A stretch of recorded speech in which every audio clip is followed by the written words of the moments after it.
ونعوذ بالله من شرور أنفسنا وسيئات أعمالنا من يهده الله فلا مضل له ومن يضلل فلا هادي له وأشهد أن لا إله إلا الله وحده لا شريك له وأشهد أن محمدا عبده ورسوله صلى الله عليه وعلى آله وصحبه وسلم تسليما كثيرا إلى يوم الدين.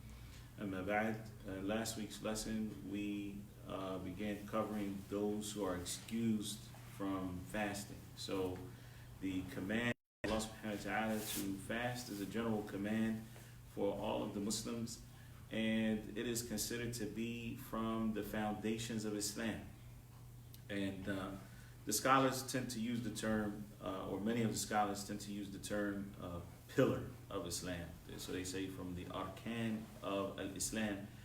But the Prophet ﷺ used the terminology bunya, that Islam is built on these 5 things. And usually a pillar has to be put on a foundation. So these are actually the foundations of Islam. There's no harm in calling them pillars as long as people understand that these are from the foundations of the deen. So the fasting the month of Ramadan is not something to take lightly. And a lot of people, when it comes to anything that's going on, but especially now, there are people saying, I need to keep my throat moist throughout the day, because of the virus. And so I'm just, I'm going to take off Ramadan. It doesn't work like that. Ramadan is a very important part of our deen. Fasting this month is very important. And if somebody doesn't really have a legitimate excuse, and this is what we were going over, not to fast, then they are not allowed to leave off the fast. And there's nothing up until now that shows that there's any, from a medical perspective, that a person is harmed through fasting as it relates to this particular pandemic that we're dealing with, Allah musta'an. So we should take this very seriously, make every intention to fast, and as soon as tomorrow night, we could be praying Tarawih, because today is the 28th of Sha'ban. Tomorrow is the 29th. So Thursday may be the 1st of Ramadan or the 30th of Sha'ban. Wallahu musta'an. Nas'Allah azza wa jalla yuballighana shahr Ramadan. We ask Allah subhanahu wa ta'ala to make us from amongst those who reach the month and who fasted with iman and seeking his reward subhanahu wa ta'ala. So we last week we ended by talking about pregnant and nursing women and their obligation to make up the fast if they don't fast, and that is the position of the 4 imams and their schools, that they have to make up the fast. Some of them add on top of that that they have to feed a poor person for every day they miss, but that doesn't appear to be something that is wajib for them to do. The author mentioned it because this is a hanbali text at the end of the day, and that is the position of the Hanabila. And then there's another position held by some other scholars, and it's attributed to Abdullah ibn Abbas and Abdullah ibn Umar radiallahu ta'ala anhuma, and that is that pregnant and nursing women do not have to make up the fast, that they just have to feed a person for every day. That does not appear to be in line with the text, and some of the scholars have said that actually attributing that position to Abdullah ibn Umar, Abdullah ibn Abbas radiallahu ta'ala anhuma, doesn't seem to be representative of their actual opinion on the issue. Allah subhanahu wa ta'ala knows best. Again, definitely the safest opinion, and is the opinion of the majority of the scholars of Islam, and it seems to be in line with qiyas, in that we would take a woman who is is pregnant or breastfeeding, and she would be considered to be enabled to fast temporarily, like somebody who has a temporary illness. Those people have to make up the fast, and so they are similar in that regard, and Allah subhanahu wa ta'ala knows best. Tahir, go ahead, we finish off this particular section, inshallah. Those who cannot fast due to old age or an incurable disease must feed a poor person for each day missed. طيب قال المؤلف رحمه الله تعالى الشيخ عبد الرحمن بن ناصر السعدي, he says that those who cannot fast due to old age or they have an incurable disease, they must feed a poor person for each day missed. That is because these two categories of people, either they've gotten to the point that, in age where they're no longer able to fast. That person, we're never going to expect them to be able in the future to fast because they're not getting younger. So the reason why they're not fasting is because of age and they're only getting older. So their condition isn't expected to change. And because of that, they're not going to be able to make up the fast. So they feed a poor person for each day that they miss in the month of Ramadan. So that's going to be either 29 or 30. And again, they have to feed needy people.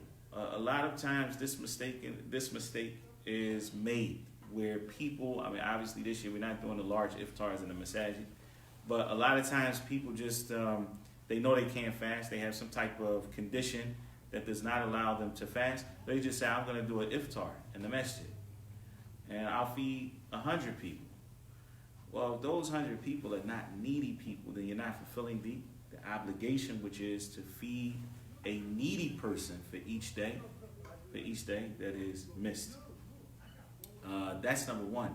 Number two is that many of the scholars of Islam hold that it is not permissible for you to do it in advance, meaning that you can't feed a poor person on the second day of Ramadan. You can't feed like 15 on the first day, 15 on the second day, because Ramadan hasn't come yet. So it hasn't been made an obligation on you in the first place, right? That's the position of some of the scholars, and others say, no, you can do it in advance. Allah subhanahu wa ta'ala knows best. But the point is, those who cannot fast, either due to old age, they don't have the ability, or there's an incurable disease. How do we understand it? We know that the Prophet ﷺ said that Allah subhanahu wa ta'ala has not sent down any or not placed any illness, except that he has also sent down a cure for that illness. What do you mean when we say incurable diseases? Anything that isn't death. Sorry? Anything that isn't death. Anything that isn't death? Yeah, Anything you don't hope to be cured from. Right. So here, when the scholars actually use the term in Arabic, they say maradun la yurja bur'uhu. Yani it's a disease that you don't expect there to be a cure for it, because there's no known cure for it at that time. So when they talk about incurable diseases, they're talking about in terms of what is known to man at that particular time.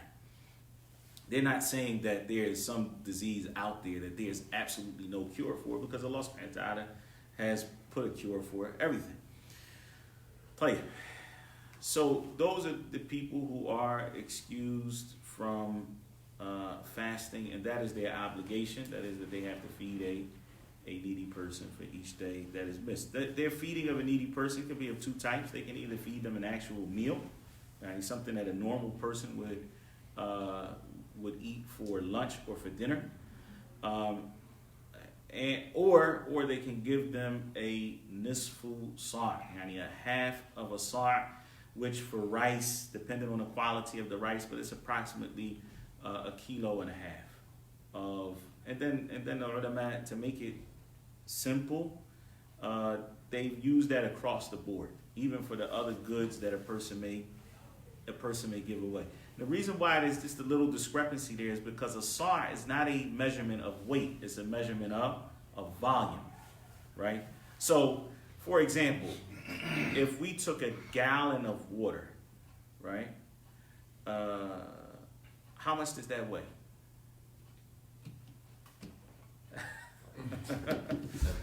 I don't know. I honestly don't know what a gallon of water weighs. But if you took that same container, because a gallon is a container, and you filled it up with cotton, would it weigh the same thing? Right. So a sa' deals with volume.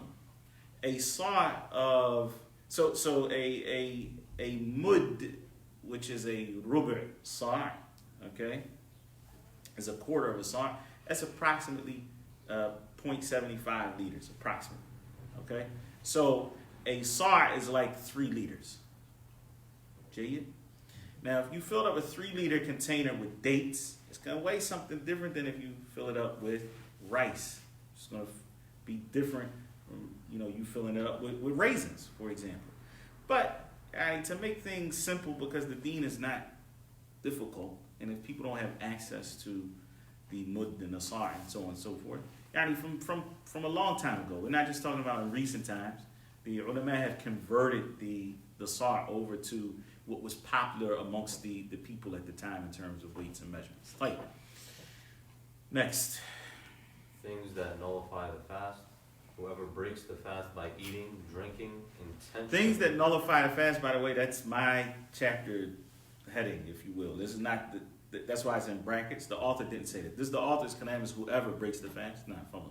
Whoever breaks the fast by eating, drinking, intentionally vomiting, hijama, cupping, or frottage, induced emission of semen must make up the day only.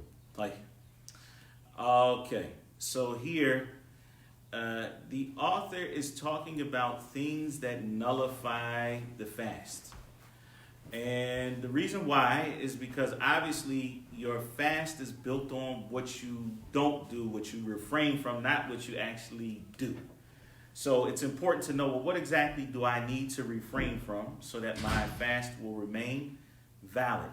And here the author is not talking about whether a person is sinful or not sinful. He's talking about those things that break the fast, period. Because a person may do this and it's permissible for them to do it. They're traveling and they break their fast. What is it that breaks their fast? So a traveler who eats breaks his fast, but he's not sinful. Right? So the point is here, what is it that nullifies my fast? What is it that makes the fast invalid? So there are 3 that are mentioned both in the Quran and the Sunnah, and they are icna. And all of the scholars of Islam have consensus that these 3 things are what they call mufattirat. So that's the word you want to know in Arabic. Al-mufattirat. Those things which break the fast. And they're also called in the books of fiqh mufsidat as-sawm or mufsidat as-siyam. Those things which make your fast invalid. All right? So those 3 are what they know. They call them ummahat al-mufattirat, ummahat al-mufsidat. Those things which are the main things that break your fast. And that's food, drink, and sexual intercourse. Okay? Al-jima'. And that's because Allah subhanahu wa ta'ala says in the Quran, فَكُلُوا وَاشْرَبُوا حَتَّى يَتَبَيَّنَ لَكُمُ الْخَيْطُ الْأَبْيَضُ مِنَ الْخَيْطِ الْأَسْوَدِ مِنَ الْفَجْرِ ثُمَّ أَتِمُّوا الصِّيَامَ إِلَى اللَّيْلِ وَلَا تُبَاشِرُوهُنَّ وَأَنْتُمْ عَاكِفُونَ فِي الْمَسَاجِدِ. Before that, عَلِمَ اللَّهُ أَنَّكُمْ كُنْتُمْ تَخْتَانُونَ أَنفُسَكُمْ فَتَابَ عَلَيْكُمْ. That's talking about the jima'. So the point is here, Allah subhanahu wa ta'ala tells us in this ayah, the 187th ayah of Surah Al-Baqarah, to eat and drink until this particular time. So at night you can eat and drink, and also prior to that, you mentioned that you can enjoy, your spouses, up until the white thread becomes clear from the black thread. In other words, up until the time of the adhan for Fajr. Okay? Very clear is in the hadith of the Prophet ﷺ, where he mentions that Allah subhanahu wa ta'ala says about the fasting that the reward for the fasting is with him. That it's not going to be limited to 10 to 700 times, but that reward is with Allah subhanahu wa ta'ala. He says, يَدَعُ طَعَامَهُ وَشَرَابَهُ وَشَهْوَتَهُ مِنْ أَجْلِي. He leaves off his food and his drink and his desires for my sake. So these are what are known as the main things that break a person's fast. And again, this is ijma' amongst the scholars.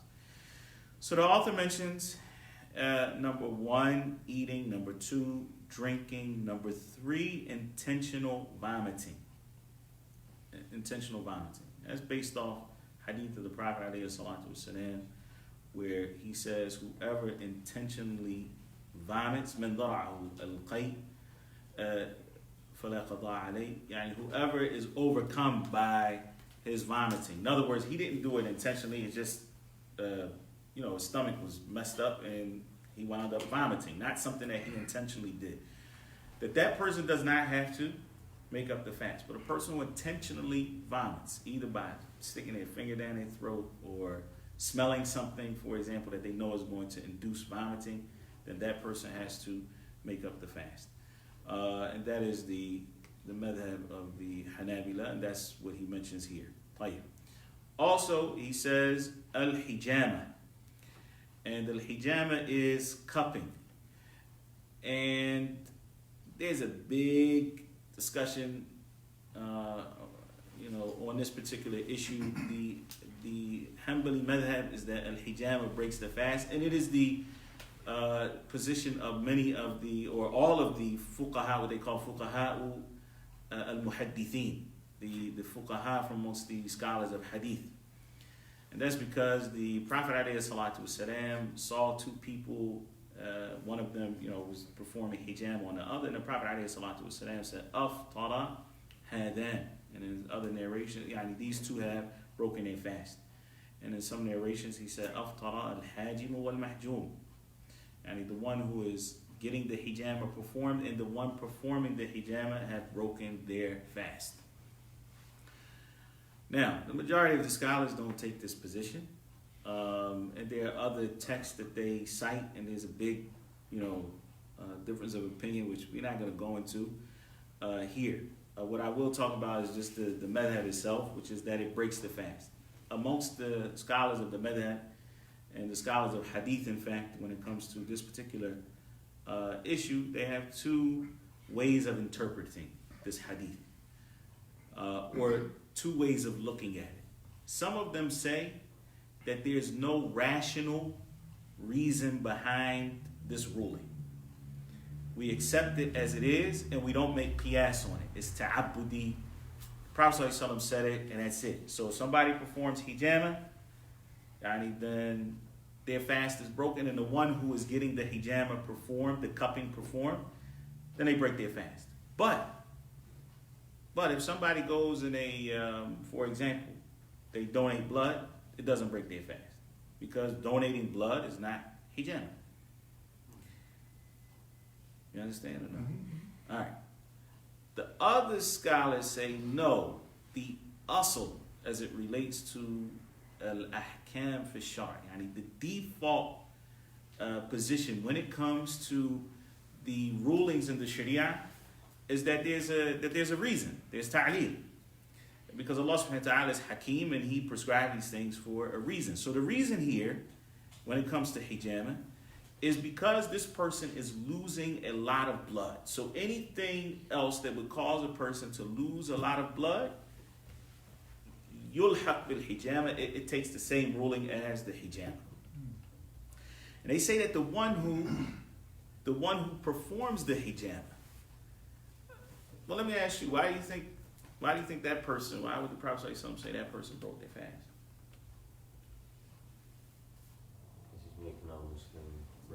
Because he's making a Muslim break his fast. So if you fed another Muslim, would that break your fast? Nobody would. Even though they would say it's haram, they wouldn't say it breaks your fast. Touching blood. See, this is subhanAllah. Sometimes you have to back up, because we think about hijama, we think about the guy standing there with what? He's got tools, right? And he's using these electric tools. Well, newsflash, they didn't have those at the time of the Prophet. They didn't have electricity either. So what was happening a lot of times for the hijama was they were doing what? They themselves, the hajim is sucking himself, trying to, because they don't have suction cups and that type of thing, right? So he's actually sucking, for they call it's madinah. In other words, it's most likely that he's actually ingesting the blood, the hajim.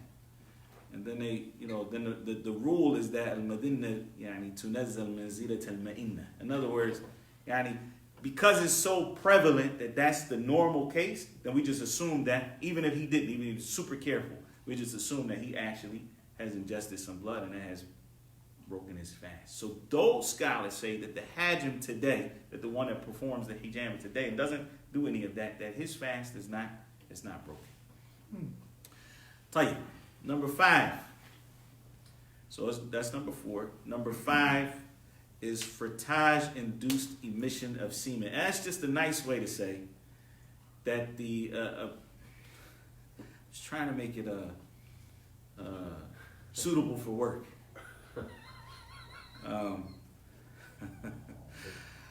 In Arabic it says imna'un bi mubashara. Well, mubashara, it means one body against another body. Al-imna is that the person has emitted semen, ejaculated. So whether that's rubbing or any other way that a person ejaculates by their own choice, then that breaks the fast, which is different from a person who wakes up and they realize they had a wet dream. That doesn't break the fast because that wasn't done by choice. Those 5, the author says that the person who breaks the fast in any of those ways, that their obligation is to do what? To make up the day. Their obligation is to make up the day. And they're not getting into theological issues like making tawbah, which if a person does break the fast without a valid excuse, then they also, along with making up the day, they have to make tawbah. So what if you're a young man, you just got married, you hug your wife, and that situation happened?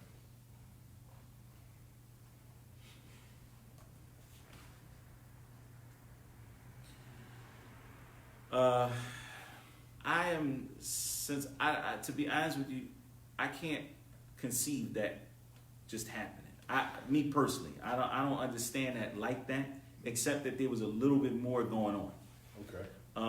And if there was a little bit more going on and that happened, then the fast is broken and they have to make tawbah and make up the day. And the Prophet ﷺ would kiss his spouses while he was fasting, but as Aisha radiallahu ta'ala anha said, لَكِنَّهُ كَانَ أَمْلَكُكُمْ لِإِرْبِهِ. And he was the one that had the most self-control. So the situation that you described, I'm not saying it can't happen. I just don't know what to happen. You just hugged and, it doesn't seem like it stopped there. It seemed like it went a little further than just a hug or just a kiss. Mm-hmm. And that means that the person didn't exercise any self-control. And that is, a person needs to protect their fast. It's not something we should take lightly now. Does a person who does that have to maintain the sanctity of the rest of the day? Nah. So a person who breaks the fast without a valid excuse, they still have to fast the remainder of the day and they have to make that day up. Which is different from a person who has broken the fast with a valid excuse, okay, and then that excuse no longer exists. For them, they don't have to fast the remainder of the day. For example, a person who was traveling in the beginning of the day and they broke their fast and they get home at 3 o'clock in the afternoon. So there's 4 hours or 5 hours left of the day. That person can continue to eat and drink. However, as Muslims, we need to be very careful about what we do publicly. Even here, even in a land where the rest of the people are not Muslims, we still have enough Muslims that if a Muslim saw you eating in public in the daytime of Ramadan, it may even demoralize them. We don't, subhanAllah, sometimes don't think that people are just walking around like angels and their faith is that great. They see you, walking around with a thobe on or a sister with niqab on, and then they like, man, that's my example. And then you eating a slice of pizza in public, even though you have a valid excuse. They don't know about your valid excuse. That may even, what I'm saying is that may demoralize people. The sanctity of the month of Ramadan, and definitely in the lands of the Muslims, you definitely don't do, if you're not fasting, you don't publicize the fact that you are not fasting, even with a legitimate excuse. There's no fidya to be paid for those? In fact, some of the scholars, and there's a strong opinion, and they say they can't make up the day. There's no making up that day. That they have to increase in righteous deeds and tawbah to try to show Allah subhanahu wa ta'ala that they feel bad about what they did, but you can't make up that day. The sanctity of Ramadan is beyond being made up. It's a strong opinion, but keep going. However, those The author wants to separate between those 5 and then the one he's going to mention here, which is 9. However, those who break the fast by sexual intercourse must make up the day and free a slave. If he cannot free a slave, he must fast 2 consecutive months, and if he cannot do so, he must feed 60 poor people. Right, so that shows the severity of someone who breaks the fast by sexual intercourse, because not only do they make up the day, which is with the same thing that the other people do, but they also have to free a slave, which is not possible in this day and age. If that person cannot free a slave, then they have to fast 2 consecutive months. 2 consecutive months. That's no joke. And if they cannot do that, then they have to feed 60 poor people. So, Now, I remember reading one time that with those 2 consecutive months, if for some reason the person, he breaks the fast maybe after 20 days, then he's got to start those 60 days all over again. that's correct, because he didn't fast 60 consecutive days. Right. It's like somebody who prayed 3 rakats of dhuhr and then they broke wudu.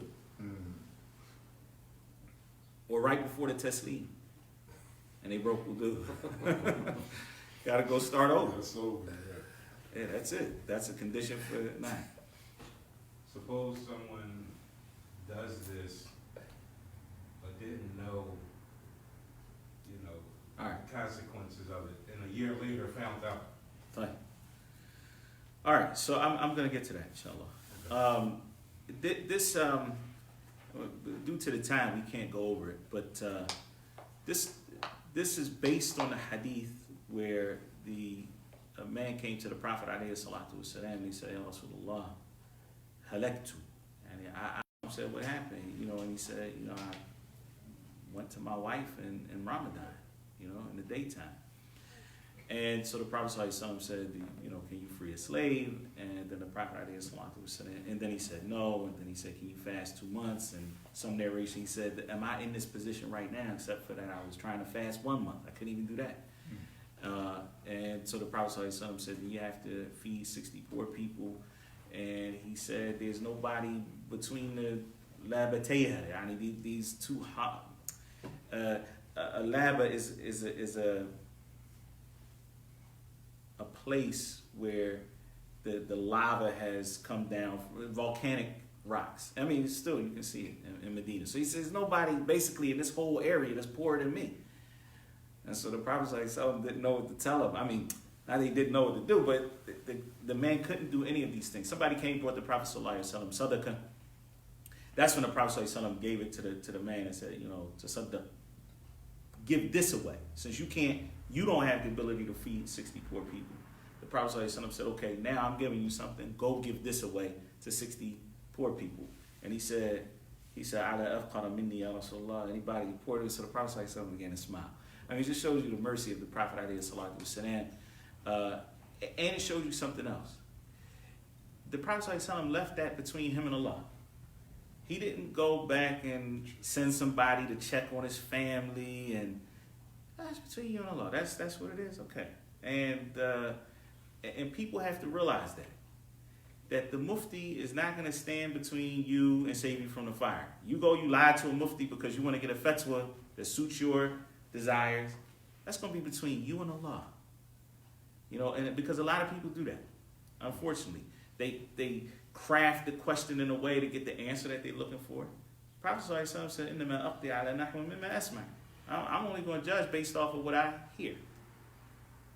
So if a person lies to me and because of that they get a portion of what belongs to their brother, then they're only taking a portion of the hellfire. People have to be very careful because a lot of times, like I said, the awam, I used to hear this in Saudi a lot. They say, fatwa al-mufti. Put between you and the fire the fatwa of a mufti.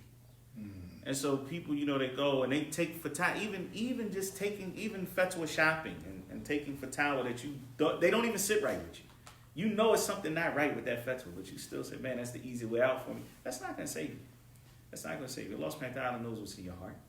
And you have to be very careful. In any event, this hadith, Ibn al-Mulaqin, rahimahullah ta'ala, he brings, I don't know, something like 50 benefits from this hadith in his sharh of Umdatul Ahkam. But Al-Hafiz Zainuddin al-Iraqi, son of the famous al-Iraqi, Muhaddis Sahib, he wrote a book on this hadith. He wrote a book on this hadith with 1,001 benefits. Wow. Subhanallah. هكذا العلماء subhanallah. Send me the first one. Nah, mashallah. So the point being here is that the person that is, and it's one thing to break the fast with the other 5 ways that were mentioned, and it's a totally different thing to break the fast through sexual intercourse, and they all have to be left. The condition for a person having broken their fast due to these things that we mentioned is that they are alimun, dhakirun, muhtar, right? That they have done it with knowledge, that they knew that this breaks the fast, that they remembered that it breaks the fast, as we'll cover in the next hadith, inshallah. So in other words, if a person forgot that they were fasting and they drink something, which is more likely in the beginning of Ramadan than it is, as you go along. So that person, their fast isn't broken because they forgot. And muhtar, that is, that they chose to do those things, that they weren't forced. Allah musta'an. I need to think about the fact that there are certain places where the Muslims are actually forced to eat in the daytime of Ramadan, just because they are Muslim. Then bi-idhnillah, their fast is still valid because they were forced to eat. It wasn't their choice. So those 3 things have to be in place. They have to know that it's something that breaks the fast. So for example, let's just say that somebody didn't know that hijama breaks the fast, and they got a hijama, and then they learned later on, and they accepted that opinion that hijama breaks the fast. They don't have to go back and make that day up. Their fast is still valid. They have to remember that they're fasting, and they have to do it under their own volition, not having been forced to do so. Now, here's the issue. If somebody knows it's haram, but they don't know the penalty, they're not excused from the penalty. They know it's haram, that's what counts. So if somebody says, I know murder's haram, but I didn't know that if I murdered somebody, I'm going to face capital punishment. I thought I was just going to do 15, solid 20, walk it off of probation, get on parole. I ain't know. No, that doesn't work. So a person who knows that it's haram to have sexual intimacy in the daytime of Ramadan, but they don't know that, if I do this, I'm going to have to fast 60 consecutive days, doesn't change the rule. They still have to do that. Now, all right, we're moving on now. We've actually finished the part where the author is mentioning fiqh rulings. And we move on to this part where the author is just going to give us 15 straight hadith with no explanation, no fiqh rulings. It's the only place in the book that he does this. But Manhaj-us-Salikin is a great book, by the way. I mean, like if people just want to have a basic fiqh book to memorize, because he mentions between ayat and ahadith approximately, and this is like unheard of for a beginner's book, he's in the range of like 360, 365 nusus, yani text between a hadith and ayat, and it's still a simple book. I mean, in terms of the language, and he's not trying to go too deep and give you a whole bunch of, difference of opinion here and there. So it is a good book for a student of knowledge to memorize. Tahir, follow Shaykh. The Prophet Muhammad sallallahu So alaihi this is the wasallam, first hadith. Now, the Prophet sallallahu alaihi wasallam said, whoever forgets that he is fasting and eats or drinks should complete his fast, for it is Allah who has fed him and given him drink. Agreed upon. so this hadith was collected by Bukhari, a Muslim. What we gain immediately from this hadith is that the person who eats or drinks during the daytime of Ramadan, because he forgot that he was fasting, when he remembers, he should stop, and he does not have to make up his fast. That is overlooked and forgiven for him. However, those of us who see another Muslim eating or drinking in the daytime of Ramadan should say, hey, Akhi, don't forget it's Ramadan. Ukhti, don't forget it's Ramadan. Remind them, because that is our obligation. Our obligation is to remind them of the sanctity of the month of Ramadan. If the food is in the mouth, can they swallow it, or do you have to spit it out? No, they would have to spit it out if it's in their mouth. If they remember at that particular time. If they remember at the time when it's in their mouth, because after that point now, they have swallowed. What's in the mouth is not considered to have entered, is not, wait a minute. Did we cover fatih? I feel like we forgot something. Yeah, we covered those things with break the fast. I'm sorry. I'm only mentioning that because I meant to talk about things that commonly people think break the fast. So you just kind of jog my memory on that. So whatever is in the mouth is not considered to be. It doesn't break your fast, no matter what it is, until you swallow it. So once it gets past your throat, then that is considered to break the fast. So I'll go over that. There's a general rule.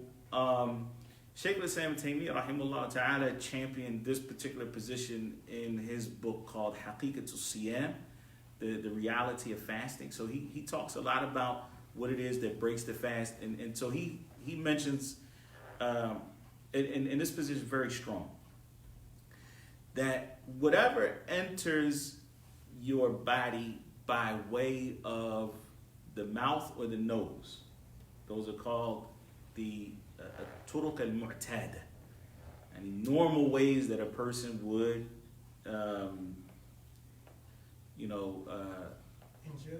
ingest, yeah, and supply their body with nutrients.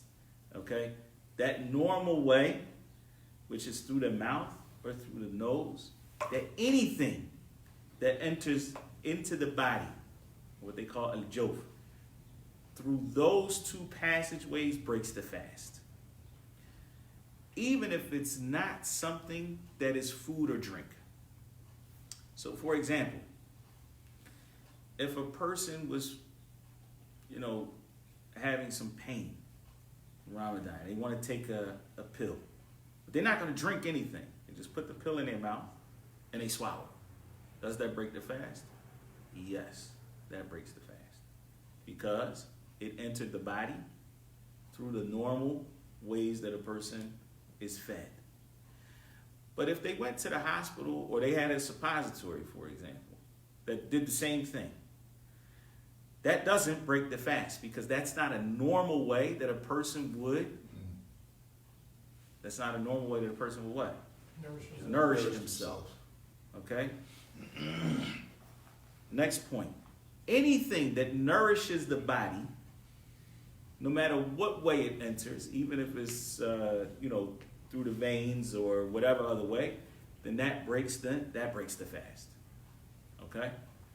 So an injection, or if a person is on an IV, where they could stay alive on an IV for weeks or even longer with no food, because that is actually nourishing them, then that breaks the fast. But if what they're taking, intravenously is is something that is for pain, for example, then that does not break the fast. Okay? Clear? Yeah, so basically anything that goes into in the body that's from nourishment, that breaks the fast. Right.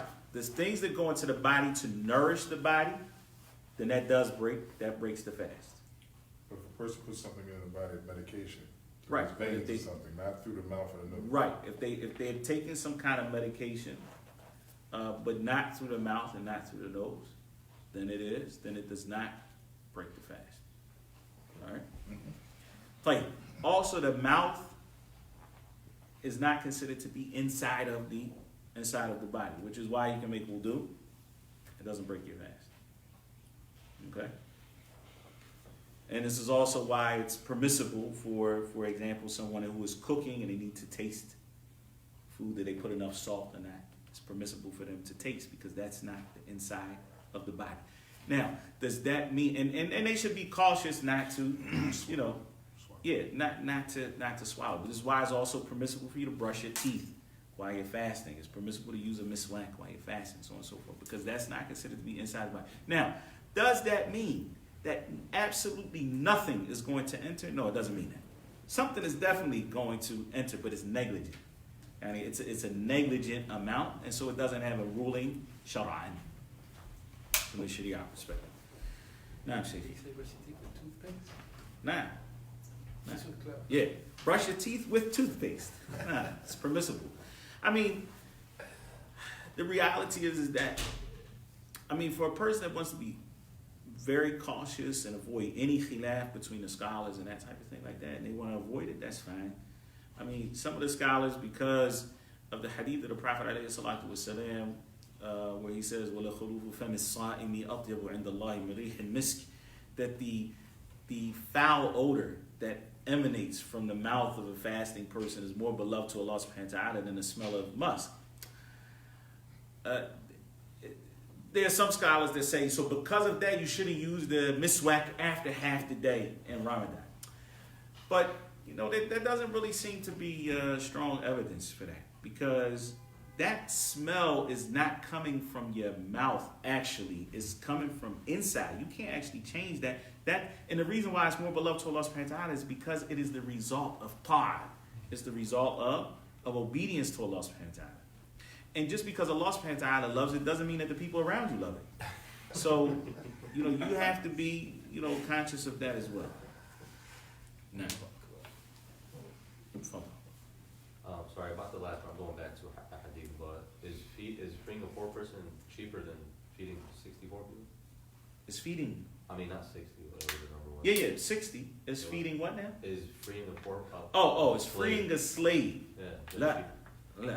So then how does that come after? Does it mean like you don't have the ability to free a slave? Freeing a slave is more expensive. Oh, it is more than... Yeah. Freeing a slave is more expensive than feeding 64 people. Nah.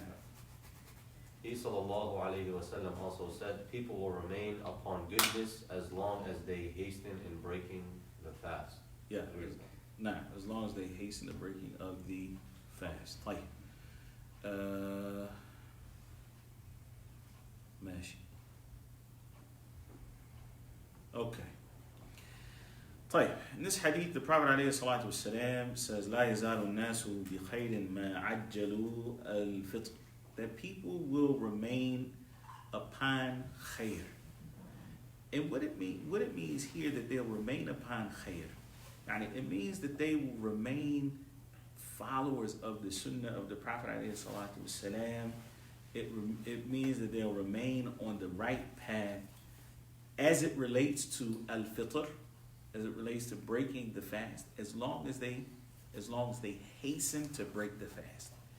Hasten to break the fast means that they break the fast as soon as the sun sets. Means that they break the fast as soon as the sun sets, that they don't wait. And subhanAllah, it's as if the Prophet ﷺ predicted that there would be certain schisms in this ummah and certain sects that follow the way of Ahlul Kitab. The Prophet ﷺ mentioned in another version of this hadith, not collected in this hadith is agreed upon. Yeah, not collected in the Sahihain. But the Prophet ﷺ mentioned that the Jews delay their iftar. That the Jews delay their iftar. And it's well known that from the maqasid of this sharia, of the Prophet ﷺ, that from the objectives is that we distinguish ourselves from those nations that have come before us. This is not something that we should take lightly. It's something that's very important, and it's something that is de-emphasized, especially in the West, where we live in pluralistic societies, where we're supposed to be accepting of anything and everything. And that's not healthy. It's not healthy to not challenge what other people may feel are norms. It doesn't mean that you're supposed to be disrespectful. It doesn't mean that you are violent. None of that. But just because something is normal in a particular place or has become normal does not mean that it is correct. And so our guidelines are from the teachings of our Prophet ﷺ. And he made certain things halal for us that were haram for the previous nations.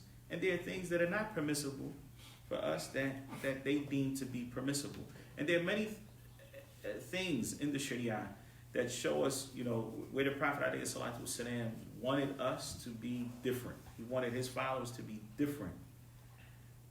And they are different because they are, and I don't want this to be taken out of context, but we're different because we're better as an ummah. Doesn't mean individually I'm better than any other person or that there's kibr or pride or arrogance involved with it.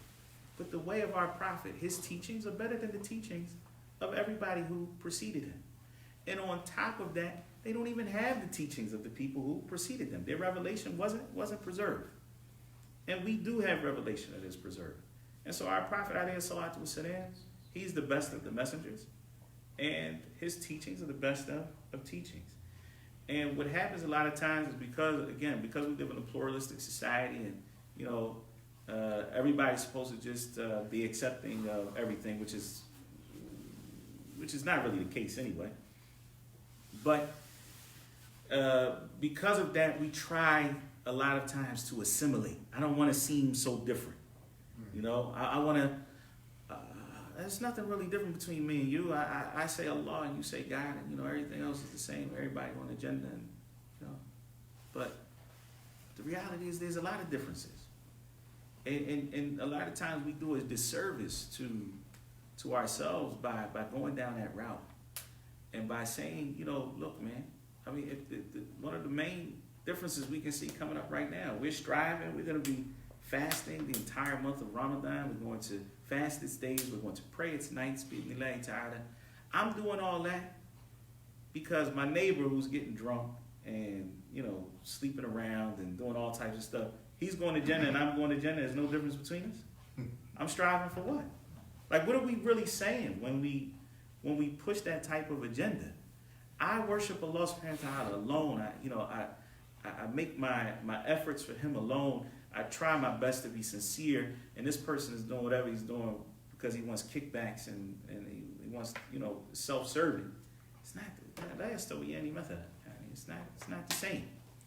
So the Prophet ﷺ, as it relates to al-iftar, he told us to hasten the iftar, to not sit around and wait until you can see the stars in the sky. Which there's a famous sect that attributes themselves to Islam that's what they do. You can even see them sometime in the Haramain. Everybody else is breaking their fast. They sit around. Allahu musta'an. Allahu musta'an. And the breaking of fast we're talking about is literally just breaking or like having a meal? No, he's just talking about breaking the fast. So a person, and we'll talk about what we break the fast with, but a person who cannot physically break their fast, the time has come in, they don't have anything to break the fast with, they just make the niyyah that their fast is broken. وقد أجمع العلماء على أن تعجيل الفطر وتأخير السحور من السنن المتبعة. يعني there's a إجماع. يعني they have consensus, there's unanimous agreement amongst the scholars that it is from the sunnah of our Prophet ﷺ to hasten to break the fast and to delay the suhoor. Could you pray without breaking your fast? Like if I have nothing to eat? If you have nothing to eat, of course, because you did break your fast with your intention. A person can break their fast in the daytime and not eat anything. Astaghfirullah means haram, and they'll have to make the day up. Because intention takes the place of the physical activity. So, for example, if they said, that's it, I'm not, like in their mind, they said, I'm not fasting anymore, and I'm stopping at that store up there, and I'm going to buy something, and that's it, I'm done. They broke their fast even before they got to the store. And then they got to the store and it was closed. And they said, well, no, I'm going to just go ahead and keep fasting. The fast is broken, it's done. Nah. There's a common understanding that you don't have to, begin fasting until the completion of the adhan of Fajr or until you hear as-salatu khayrun min an-nawm. Tahir, yeah, I wasn't planning on talking about that. We got 5 minutes. When we get to suhoor, which is coming up next, then I'll talk about it, inshallah. Because that's suhoor, that's not iftar. No. Follow. What about iftar? Same thing. You wait for that then, even if the maghrib is in.